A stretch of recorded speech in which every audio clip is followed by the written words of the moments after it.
हामीले समाचारमा हरेक दिन देख्ने शेयर बजारको त्यो कोलाहल, त्यो उतार चढाव कहिल्यै सोच्नु भएको छ यो वास्तवमा के हो? यदि तपाईँलाई यो सब देखेर अचम्म लाग्छ भने तपाईँ एक्लो हुनुहुन्न। तर के यो नै वास्तविक बजार हो त? आज हामी यही पर्दा पछाडि लुकेको वास्तविक खेललाई बुझ्ने प्रयास गर्दैछौँ। हो, तपाईले ठीक सुन्नुभयो। हामीले देख्ने बजार वास्तवमा एउटा होशियारीपूर्वक बनाइएको भ्रम हो र यो कुरा बुझ्नु नै बजारलाई एउटा बिल्कुलै नयाँ नजरले हेर्ने पहिलो र सबैभन्दा महत्त्वपूर्ण कदम हो। त्यसो भए प्रश्न उठ्छ, यो महान भ्रम आखिर कसरी सृजना गरिन्छ? आउनुहोस् सुरु गरौँ यो बुझेर कि हामीले देख्ने दैनिक उतार चढाव र कोलाहल त्यो कुनै दुर्घटना होइन, यो जानाजानी बनाइएको हो। हेर्नुहोस्, हामी धेरैका लागि बजार भनेको समाचार र मूल्यको एक आँधी हो। तर ठूला संस्थाहरू मतलब स्मार्ट मनीका लागि यो त चेसको खेल जस्तै हो, जहाँ हरेक चाल एउटा ठूलो रणनीतिको हिस्सा हुन्छ। उनीहरू खेलमा प्रतिक्रिया मात्र दिइरहेका हुँदैनन्, उनीहरू त खेलको बोर्डै मिलाइरहेका हुन्छन्। र यहाँ छ सबैभन्दा मुख्य कुरा, यो अराजकता प्रणालीको कुनै कमजोरी होइन, यो त यसको विशेषता नै हो। सर्वसाधारणले देख्ने कुरा र पर्दा पछाडि जे भइरहेको हुन्छ त्यो बीचको खाडल जानाजानी बनाइएको हुन्छ। त्यसो भए यो धुवाँको पर्दा कसरी सिर्जना हुन्छ त? यसको पछाडि कुन लुकेका संयन्त्रहरूले काम गरिरहेका छन्? ल अब पर्दा उठाएर त्यस शक्तिहरूलाई हेरौँ। यहाँ एउटा यस्तो आँकडा छ जसले बजारलाई हेर्ने दृष्टिकोण नै बदल्न सक्छ। थाहा छ, लगभग 40% शेयर कारोबार त सार्वजनिक एक्सचेन्जमा हुँदैन। यो सबै निजी गुमनाम बजारहरूमा भइरहेको हुन्छ, हाम्रो नजरभन्दा धेरै टाढा। यिनैलाई भनिन्छ डार्क पुल।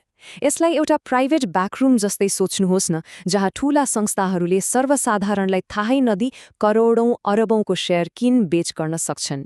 यसरी नै उनीहरूले गोप्य रूपमा आफ्नो पोजिसन बनाउँछन्, कसैले सुईको नपाइकन। तर डार्क पुल त आधा कथा मात्र हो। यो भ्रम सृजना गर्ने अर्को महत्त्वपूर्ण तत्त्व हो हाई फ्रिक्वेन्सी ट्रेडिङ, जसलाई छोटकरीमा HFT भनिन्छ। कल्पना गर्नुहोस्, एउटा ठूलो फन्डले 10 लाख किता शेयर किन्न चाहन्छ। यदि उनीहरूले एकैचोटि किने भन्ने त सबैले थाहा पाइहाल्छन्। तर HFTले के गर्छ? यसले त्यो विशाल अर्डरलाई लाखौं साना टुक्राहरूमा काटिदिन्छ। परिणाम चार्टमा देखिन्छ त केवल एक अनियमित कोलाहलको आँधी, जसले उनीहरूको वास्तविक मनस्यालाई पूर्ण रूपमा लुकाउँछ। त्यसो भए यो सबै कुहिरोको बीचमा वास्तवमा के भइरहेको छ भनेर कसरी पत्ता लगाउने त? यसको लागि हामीले खेलका ठूला खेलाडीहरूले कसरी सोध्छन् भनेर बुझ्नुपर्छ। आउनुहोस् पर्दा पछाडिबाट खेल चलाउने त्यो रणनीतिक दिमागभित्र पस्ने प्रयास गरौँ। रिचर्ड वाइकोफ नामका एक विश्लेषकले एउटा उत्कृष्ट मानसिक मोडेल दिएका छन्, द कम्पोजिट म्यान। यो भनेको के हो भने हामीले सबै स्मार्ट मनीलाई एउटै व्यक्ति वा इकाइको रूपमा कल्पना गर्नुपर्छ। एउटा यस्तो रणनीतिक दिमाग जसले बजारमा प्रतिक्रिया मात्र दिँदैन, बजार नै सृजना गर्छ। र यो कम्पोजिट म्यानले एउटै प्लेबुक, एउटै रणनीति बारम्बार प्रयोग गर्छ। पहिलो चरण हो एक्युमुलेसन, जहाँ मूल्य कम हुँदा उनीहरू चुपचाप शेयर जम्मा गर्छन्। त्यसपछि आउँछ मार्कअप, जहाँ उनीहरू मूल्यलाई माथि धकिलेर एउटा ट्रेन्ड सुरु गर्छन्। तेस्रो हो डिस्ट्रिब्युसन, जब सबैतिर उत्साह छालेको हुन्छ उनीहरू त्यही बेला सर्वसाधारणलाई शेयर बेच्छन्।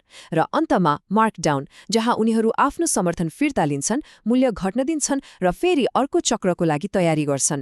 तर यो खेलमा संस्थाहरू मात्र छैनन्, भिडको मनोविज्ञान मतलब हामी सबैको सामूहिक व्यवहारले पनि आफ्नै अनुमानित ढाँचाहरू सृजना गर्छ। अब त्यसलाई हेरौँ। महान लगानीकर्ता जेसी लिभरमोरले सेमी सकर भन्ने एउटा पासोको बारेमा चेतावनी दिएका थिए। यो त्यो व्यक्ति हो जसलाई सिद्धान्तहरू त थाहा हुन्छ, तर ऊ बजारको कोलाहलमा फस्छ र ती सिद्धान्तहरूलाई गलत समय र गलत ठाउँमा प्रयोग गर्छ। तर जब यी सबै व्यक्तिहरू एकै ठाउँमा आउँछन्, उनीहरूको सामूहिक मनोविज्ञानको एउटा नक्सा जस्तै देखा पर्छ। यसलाई इलियट वेभ थ्योरी भनिन्छ। यसको सामान्य विचार के हो भने बजारको प्रवृत्ति सीधा रेखामा चल्दैन, यो त एउटा लयमा चल्छ। 5वटा उत्साहको लहर माथि र त्यसपछि 3वटा सुधारको लहर तल। यो ढाँचामा एउटा कुरामा ध्यान दिनुहोस्, वेभ 3 अर्थात् तेस्रो लहर लगभग सधैँ सबैभन्दा लामो र शक्तिशाली हुन्छ। वास्तविक गति र पैसा यही बन्छ। र यसको कारण गणितीय होइन, मनोवैज्ञानिक हो।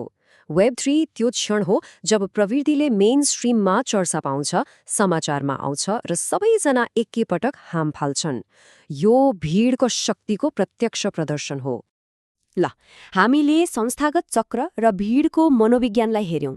अब यी सबैलाई एउटा व्यावहारिक ढाँचामा कसरी जोड्ने, एउटा यस्तो फ्रेमवर्क जसले हामीलाई मद्दत गरोस्। यहाँ लक्ष्य बनेको प्रतिक्रिया दिने खेलाडीबाट अनुमान लगाउने रणनीतिकारमा परिवर्तन हुनु हो र यो पिरामिड त्यही परिवर्तनको लागि एउटा टुल हो। यो एक टप डाउन दृष्टिकोण हो जुन धेरै मानिसहरूले सोच्ने तरिकाको ठिक उल्टो छ। कुनै एउटा स्टकबाट सुरु गर्नुको सट्टा हामी माथिबाट सुरु गर्छौं। पहिलो कदम समग्र बजारको प्रवृत्ति कता छ, दोस्रो बजार वाइकअफ चक्रको कुन चरणमा छ, एक्युमुलेसन कि मार्कअप, तेस्रो सबैभन्दा बलियो उद्योगहरू कुन हुन्, पैसा कता बगिरहेको छ, र केवल त्यसपछि मात्र हामी त्यो ठूलो चित्रसँग मिल्ने एउटा स्टक खोज्छौं। अन्तमा यसले हामीलाई एउटा महत्त्वपूर्ण प्रश्नमा ल्याउँछ, के बजारमा किनको पछि दौडिने, मतलब कि समाचार, हल्ला र कोलाहलको पछि लाग्ने, वा के भइरहेको छ त्यसमा ध्यान केन्द्रित गर्ने, मतलब पुँजीको प्रवाहलाई पढ्ने र स्मार्ट मनी कता जाँदैछ भनेर बुझ्ने। यो प्रश्नको जवाफले नै सबै कुरा परिवर्तन गर्न सक्छ।